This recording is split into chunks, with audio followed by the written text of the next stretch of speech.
Bismillahirrahmanirrahim. Assalamualaikum warahmatullahi wabarakatuh. Perkenalkan, nama saya Lilis, NIM 2106085000011 dari jurusan Pendidikan Antropologi, Fakultas Ilmu Sosial dan Hukum. Pada kesempatan kali ini saya akan menjelaskan teori evolusi dari mata kuliah Teori-Teori Antropologi Klasik dengan dosen pengampun yaitu Ibu Siti Junaida. Sebelum membahas teori evolusi, kita dulu membahas apa itu teori. Nah, teori adalah suatu pernyataan, pendapat atau pandangan tentang hakikat suatu kenyataan atau suatu fakta, atau tentang hubungan antara kenyataan atau fakta tersebut dengan kenyataan atau fakta yang lain, dan kebenaran dari pernyataan tersebut telah diuji melalui metode dan prosedur tertentu. Nah, adapun pengertian dari evolusi dalam Kamus Besar Bahasa Indonesia, evolusi memiliki arti perubahan atau pertumbuhan dan perkembangan secara berangsur-angsur dan perlahan-lahan, sedikit demi sedikit, sehingga evolusi terjadi dalam jangka waktu yang lama. Menurut Waluyo pada tahun 2005, arti kata evolusi adalah perubahan, perkembangan atau pertumbuhan secara berangsur-angsur yang terjadi akibat pengaruh alam atau rekayasa manusia. Evolusi tidak hanya terjadi di bidang biologi, namun juga di berbagai bidang lain seperti bumi, planet-planet, perilaku, teknologi, budaya, dan seni. Nah, jadi teori evolusi merupakan sebuah teori yang membahas mengenai perubahan atau perkembangan makhluk hidup, asal-usulnya, serta keterkaitan genetiknya antara satu makhluk hidup dengan makhluk lainnya. Nah, munculnya evolusi tidak lepas dari bahan etnografi bangsa Barat, yang mana kita ketahui bahwa setiap wilayah atau daerah tertentu memiliki perkembangan yang berbeda-beda. Ada beberapa wilayah yang mana tingkat perkembangan budayanya sudah ada pada tingkatan yang lebih tinggi dibandingkan dengan wilayah lain. Hal inilah tidak luput dari perhatian bangsa Barat ketika mereka melakukan perlayaran mereka, mereka mendapati ada beberapa wilayah yang tingkat perkembangannya masih ada dalam tahap perkembangan, yaitu artinya belum mengenal teknologi bahkan pakaian. Adapun wilayah yang sudah mengenal teknologi dan pakaian, sebab mereka sudah menemukan pakaian, bahkan sudah bisa berlayar menggunakan kapal bermesin. Karena melihat fenomena tersebut, mereka mulai mengumpulkan catatan-catatan tentang apa-apa saja yang mereka lihat dan lalui selama perlayaran berlangsung. Catatan-catatan inilah yang kemudian kita kenal sebagai bahan etnografi. Hal inilah yang mendasari munculnya teori evolusi serta asal-muasal munculnya ilmu antropologi. Nah, adapun evolusi ini terjadi akibat pengaruh alam dan rekayasa manusia. Pengaruh alam dapat membuat manusia beradaptasi dan mempertahankan kelangsungan hidupnya, sedangkan makhluk yang tidak mampu beradaptasi akan mengalami kepunahan atau tersingkir. Nah, adapun teori evolusi sosial universal. Nah, teori ini dikemukakan oleh Herbert Spencer. Menurutnya, kebudayaan berevolusi karena didorong oleh suatu kekuatan mutlak yang disebut evolusi universal. Perkembangan masyarakat dan kebudayaan dari setiap bangsa akan melewati tingkatan-tingkatan yang sama. Tapi Herbert Spencer juga tidak mengabaikan fakta-fakta bahwa perkembangan dari tiap-tiap kebudayaan masyarakat dapat mengalami evolusi dalam tingkatan-tingkatan yang berbeda. Herbert Spencer mengemukakan dua teori, yaitu satu, teori tentang evolusi hukum dalam masyarakat. Herbert Spencer mengatakan bahwa hukum yang ada dalam masyarakat pada awalnya adalah hukum keramat yang bersumber dari nenek moyang yang berupa aturan hidup dan pergaulan. Masyarakat yakin dan takut apabila melanggar hukum ini, maka nenek moyang akan marah. Sejalan dalam perkembangan manusia, maka hukum nenek moyang tersebut mulai ditinggalkan oleh masyarakat dan timbullah hukum sekuler, yaitu hukum yang berlandaskan asas saling membutuhkan secara timbal balik di dalam masyarakat. Karena jumlah manusia semakin banyak, maka dibutuhkan suatu kebutuhan untuk menjaga berlangsungnya hukum sekuler tersebut. Maka muncullah kekuasaan otoriter raja yang lambat laun berubah menjadi hukum yang berlaku, menggantikan hukum sekuler. Manusia terus mengalami perkembangan dalam hidupnya, mulai mengenal adanya agama dan lain-lain. Demikian juga dengan hukum yang berlaku dalam masyarakat terus mengalami perubahan sampai pada akhirnya muncullah hukum baru yang merasakan saling membutuhkan dalam masyarakat, maka lahirlah hukum baru yang disebut dengan undang-undang.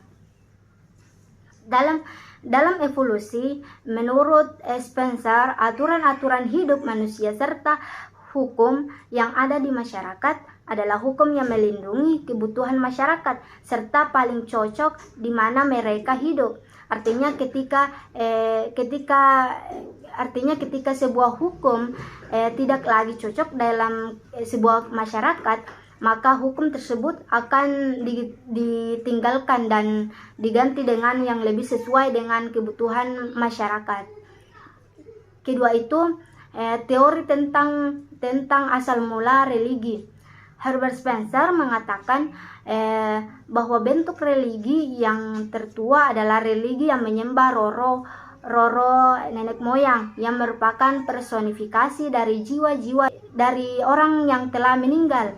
Bentuk religi yang tertua ini mengalami evolusi ke bentuk yang lebih kompleks, yaitu penyembahan kepada dewa-dewa. Selanjutnya religi terus berevolusi hingga saat ini sampai manusia mengenal adanya agama. Nah, adapun 4 tingkatan perkembangan evolusi menurut Koen-Jaraningrat, yaitu 1. Promiskuitas, yaitu kelompok yang bebas, di mana laki-laki dan perempuan melakukan hubungan yang bebas, bahkan melahirkan, karena belum ada keluarga inti. Nah, kedua itu matriokat. Matriokat itu manusia mulai sadar hubungan antara ibu dan anak, di mana seorang ibu menjadi kepala keluarga dan seorang anak hanya mengenal ibunya saja tanpa mengenal ayahnya. Ketiga itu patriokat. Di sini laki-laki mulai tidak puas dengan keadaan, jadi mereka mengambil wanita di kelompok lain dan membawanya ke kelompok mereka, serta melahirkan keturunan, dan keturunannya tersebut tetap tinggal di kelompok mereka, sehingga laki-laki lah yang menjadi kepala keluarga. Nah, keempat itu parental. Nah, di sini dari perkawinan eksogami menjadi endogami, yaitu perkawinan yang terbatas. Nah, endogami ini menyebabkan anak-anak sekarang senantiasa berhubungan dengan anggota keluarga ayah maupun ibu, sehingga lambat laun patriarkat itu sudah mulai menghilang dan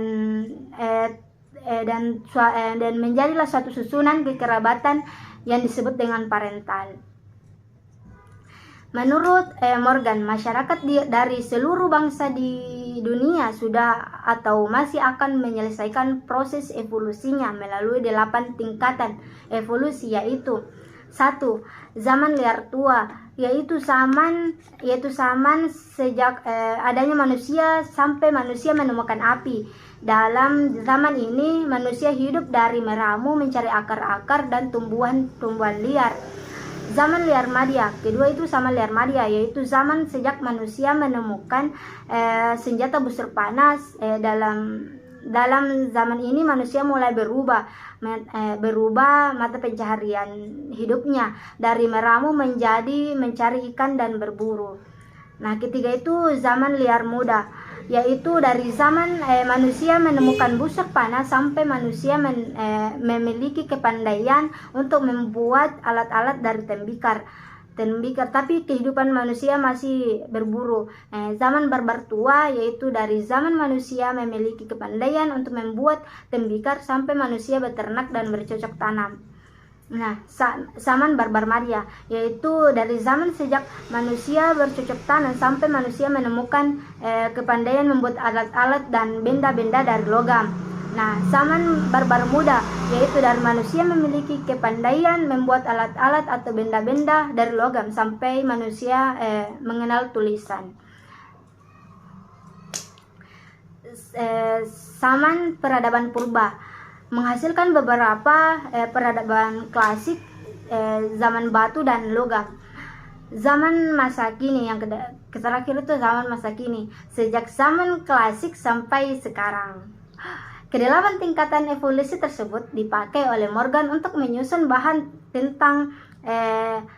tentang unsur-unsur kebudayaan suku bangsa India di Amerika Serikat, mengabaikan kekhususan dan keistimewaan perkembangan setiap masyarakat atau mengabaikan gejala pengaruh luar, tetapi mengenai unsur terpenting seperti mata pencaharian tiap masyarakat melewati kedelapan tingkat evolusi tersebut. Adapun teori evolusi religi. Teori ini dikemukakan oleh Taylor yang berpendapat bahwa asal mula religi adalah adanya kesadaran manusia akan adanya jiwa. Kesadaran ini disebabkan oleh dua hal, yaitu adanya perbedaan yang tampak pada manusia antara hal-hal yang hidup dan hal-hal yang mati.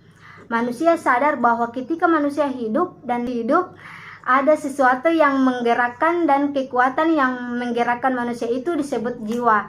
Peristiwa mimpi kedua itu peristiwa mimpi, di mana manusia melihat dirinya di tempat lain, bukan di tempat yang sedang ia tidur. Hal ini menyebabkan manusia membedakan antara tubuh jasmaninya yang berada di tempat tidur dengan rohaninya di tempat-tempat lain yang disebut dengan jiwa. Adapun teori evolusi budaya dalam perspektif sejarah. Pendekatan sejarah atau historical approach terhadap evolusi budaya didorong oleh konsepsi evolusi yang sepenuhnya tidak dibatasi sebagai perubahan historis. Dalam pandangan ini, memahami suatu sistem dalam istilah evolusi berarti yang pada gilirannya memahami bagaimana berbagai kekuatan telah mengubah keadaan sebelumnya menjadi keadaan selanjutnya. Dalam pandangan ini juga spesies berevolusi dan budaya juga berevolusi. Konsepsi sejarah evolusi budaya ini mungkin membantu kita untuk mengkategorikan teori evolusi, namun tidak banyak membantu dalam perdebatan modern. Tidak ada belajar budaya modern yang akan menyangkal bahwa budaya memiliki sejarah. Mereka juga tidak akan menyangkal bahwa kapasitas yang memungkinkan kita untuk saling belajar digerakkan oleh satu sama lain untuk bekerja sama dan berinteraksi satu sama lain yang memiliki sejarah. Pun konsep evolusi manusia dalam tasawur barat. Tasawur memainkan peranan penting dalam pembentukan peradaban karena ianya mempengaruhi kepercayaan, pendapat dan tindakan sebuah masyarakat. Oleh demikian, apabila terjadi perubahan terhadap tasawur sebuah masyarakat, maka pandangan mereka mengenai alam, kehidupan, dan asal-usul manusia juga akan diganti dengan konsep baru yang bersesuaian dengan tasawur masyarakat tersebut. Pandangan masyarakat barat terhadap penciptaan manusia berubah mengikut zaman dan perkembangan ilmu yang banyak dipengaruhi peristiwa-peristiwa yang di sekeliling mereka, yang melahirkan ideologi dan filsafat baru. Pada peradaban Yunani dan Romawi kuno, timbul konsep bahwa manusia diciptakan oleh dewa, sehingga muncul penganggungan kepada dewa-dewa yang mempunyai hubungan dengan alam. Hal ini muncullah banyaknya dewa-dewa yang disembah manusia, sehingga muncul paham politeisme atau kepercayaan dan penyembahan pada banyak Tuhan. Pandangan ini mulai berubah ketika Aristoteles menyampaikan ajarannya bahwa dewa-dewa yang disembah menurutnya tidak rasional dan tidak menepati ciri-ciri ketuhanan seperti yang difikirkannya. Meski begitu, sifat mistik dari Tuhan tetap diyakini. Mereka masih mempercayai bahwa manusia diciptakan oleh dewa-dewa, namun melalui pemahaman yang berbeda. Menurut Philip Matshack, mitos Yunani memberi kesan jangka masa panjang terhadap pembentukan tasawur bersamaan metodologi pada masyarakat Rom. Pada awalnya masyarakat Rom merupakan penganut agama animisme, namun berubah secara berangsur-angsur kepada penganut agama panteisme yang menyembah dewa-dewa. Kemudian pada abad pertengahan mulai muncul agama Nasrani atau Kristen yang dibawa oleh Nabi Isa dengan ajaran tauhid atau mengesahkan satu Tuhan. Tentu saja ini mendapat kecaman dari pihak yang memiliki keyakinan akan dewa-dewa. Selepas tahun 313 Masehi, apabila Raja Konstantin membuat pengisytiharan Milan atau Edict of Milan yang membenarkan agama Nasrani atau Kristen, sehingga mulailah tersebar luas penganut Kristen mempercayai bahwa Tuhan pencipta alam daripada ketiadaan. Penganut agama Kristen mengimani bahwa manusia diciptakan daripada image Tuhan seperti yang tertulis dalam bab Genesis. Mereka juga menganggap bahwa manusia itu terdiri daripada jasad dan roh. Tujuan manusia diciptakan menurut Kristen adalah untuk menebus dosa warisan atau original sin yang dilakukan oleh Adam dan Hawa sewaktu di surga. Pada zaman Renaissance, reformasi dan pencerahan keintelektualan dan falsafah semakin maju sehingga menyebabkan perubahan tasawur dalam masyarakat. Makin majunya ilmu pengetahuan membuat para kaum intelektual menolak peranan agama terhadap kehidupan mengakar dalam masyarakat. Tasawur masyarakat barat mulai berubah sekaligus mempengaruhi pandangan mereka. Walaupun masih ramai masyarakat barat menganut agama Kristen, namun pandangan mereka terhadap kebanyakan perkara tidak lagi berpandukan dengan ajaran agama tersebut. Secara perlahan-lahan masyarakat barat memisahkan dan meninggalkan agama di belakangnya, lantas membawa kepada lahirnya masyarakat sekuler. Adapun teori evolusi Darwin, Charles Darwin melalui bukunya tersebut menyajikan kasus-kasus yang meyakinkan tentang evolusi dan telah dapat menghubungkan apa yang sebelumnya dilihat sebagai suatu kumpulan fakta yang membingungkan dan tidak saling berkaitan menjadi suatu pandangan kohesif mengenai kehidupan. Kaum realis memiliki ketarikan kuat terhadap teori ini karena realisme berpendapat bahwa alat indera merupakan pokok utama dalam mencari sebuah kebenaran. Berdasarkan hal tersebut, kaum realis yakin akan bukti empiris mengenai teori evolusi Darwin. Darwin membuat konklusi bahwa organisme yang mampu beradaptasi terhadap lingkungan mampu meneruskan sifat unggul kepada keturunannya melalui proses reproduksi. Darwin mengemukakan dua kata kunci dalam teori, yaitu seleksi alam atau natural selection dan adaptasi atau adaptation. Darwin mengajukan kata seleksi alam sebagai mekanisme perubahan evolusioner. Beberapa rangka mekanisme seleksi alam sebagai mekanisme perubahan evolusi adalah sebagai berikut, yaitu 1. Anggota populasi memiliki variasi sifat yang akan melewati proses seleksi alam atau keadaan lingkungan yang tidak menunjang. Kedua itu, anggota populasi yang mampu bertahan hidup atau beradaptasi akan mampu melakukan reproduksi dengan membawa sifat unggul daripada individu lain.